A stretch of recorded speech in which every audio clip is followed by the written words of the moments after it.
আমার গা আমার সোনা একটা মিউচুয়াল করতে গেছিল, কেন ওর জানটা নিতে হইলো?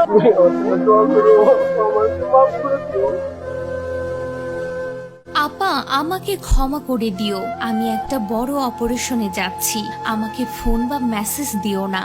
কে জানতো এটাই ছিল বোনের সঙ্গে তানজিমের শেষ কথা। ওকে যেতে বলছে, ও 7 দিন আগে আসছে, ও কমান্ডো ট্রেনিং এ যাবে। একমাত্র ভাইকে হারিয়ে কান্না যেন কোনোভাবেই থামছে না তানজিমের বোনের। এদিকে একমাত্র ছেলেকে হারিয়ে নিহত তানজিমের মা নাজমা বেগম বারবার জ্ঞান হারাচ্ছেন।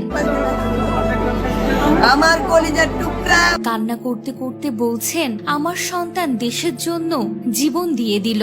আমার আত্মত্যাগী বাবা, আমার কলিজার টুকরা, সে দেশের জন্য নিজের জীবনটাই দিয়ে দিল। আমার সহজ সরল বাবা, আমার আত্মত্যাগী বাবা ছিল। সন্তানকে হারিয়ে যেন মায়ের কান্না কোনোভাবেই থামছে না। অন্যদিকে একমাত্র ভাইকে হারিয়ে কান্না যেন কোনোভাবেই থামছে না বোন সুচি আক্তারের। চেয়েছেন বিচার। ওর আমরা বিচার চাই, এরকম কেন? কক্সবাজারের চকরিয়া যৌথ বাহিনীর অভিযান পরিচালনা করার সময় সন্ত্রাসীদের হামলায় নিহত অফিসার লেফটেন্যান্ট তানজিম সারোয়ার নির্জনের বাসায় চলছে শোকের মাতম। এদিকে একমাত্র ছেলেকে হারিয়ে বাবা বললেন, এমন মৃত্যু যেন কারো না হয়, আর যেন কোনো বাবার এভাবে আর্তনাদ করতে না হয়। আমি আমার ছেলের হত্যাকারীদের দ্রুত বিচার চাই। তানজিমই আমার একমাত্র ছেলে, সেই ছিল বাড়ির একমাত্র উপার্জন করার লোক। আমি এই হত্যাকাণ্ডের দ্রুত বিচার ও ফাঁসি চাই। ছেলেটা হারাইলাম। এখানেই শেষ নয়, অভিযানে যাওয়ার আগে বোনের সঙ্গে কথা বলেছিলেন তানজিম। তখন বোনের কাছে চেয়েছিলেন ক্ষমা, বলেছিলেন, আপা আমাকে ক্ষমা করে দিও, আমি একটা বড় অপারেশনে যাচ্ছি, আমাকে ফোন বা মেসেজ দিও না। কে জানতো এটাই ছিল বোনের সঙ্গে তার শেষ কথা। এই কথা বলতে গিয়ে তানজিমের বোনের স্বামী রীতিমতো কান্নায় ভেঙে পড়েন।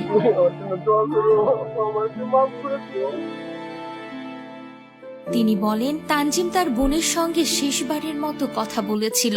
সে কথাগুলো বলতে গিয়ে কান্নায় ভেঙে পড়েন তানজিমের বোনের স্বামী।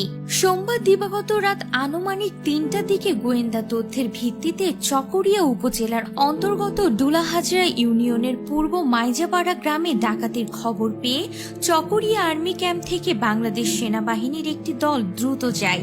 আনুমানিক 4টার দিকে মাইজপাড়া গ্রামে অভিযান পরিচালনা করার সময় 7 থেকে 8 সদস্যের একটি ডাকাত দল সেনা টহল দলের উপস্থিতি টের পেয়ে পালিয়ে যাওয়ার সময় লেফটেন্যান্ট তানজিম সারোয়ার ডাকাত দলের কয়েকজনকে তাড়া করেন। এ সময় ডাকাত দলের সদস্যরা তানজিমের ঘাড়ে ছুরি আঘাত করলে তিনি গুরুতর আহত হন। এতে তার প্রচুর রক্তক্ষরণ শুরু হয়।